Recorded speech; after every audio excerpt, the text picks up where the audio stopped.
Vice President Kamala Harris's lead over former President Donald Trump remains unchanged after the Democratic National Convention last week, despite an increase in enthusiasm among Democratic voters, according to two new polls.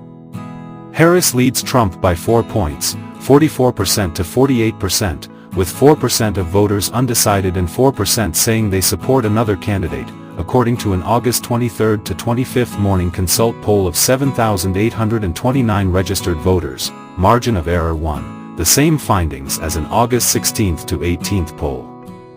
Harris leads Trump by 1 point, 47% to 46%, in an August 22 to 26 Yahoo News/YouGov online survey of 1,788 adults. Margin of error 3%, figures virtually unchanged from the tie between Harris and Trump, at 46%, in a survey by the groups conducted after the Republican National Convention, but before President Joe Biden dropped out of the race.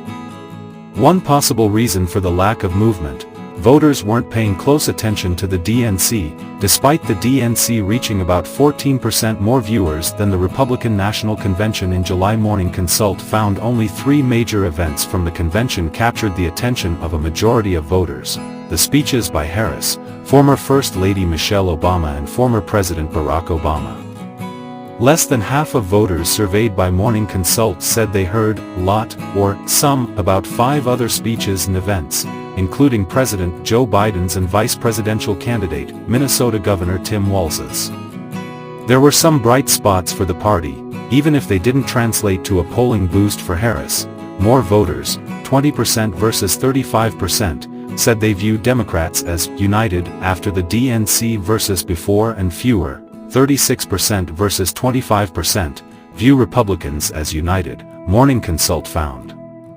Yahoo/YouGov also found 79% of Democrats now believe Harris has the best chance of winning, compared to 45% who said the same about Biden in July, while optimism and excitement were the 2 words Democrats chose most when asked to select the feelings that come to mind when thinking about the election, opposed to dread and exhaustion in July.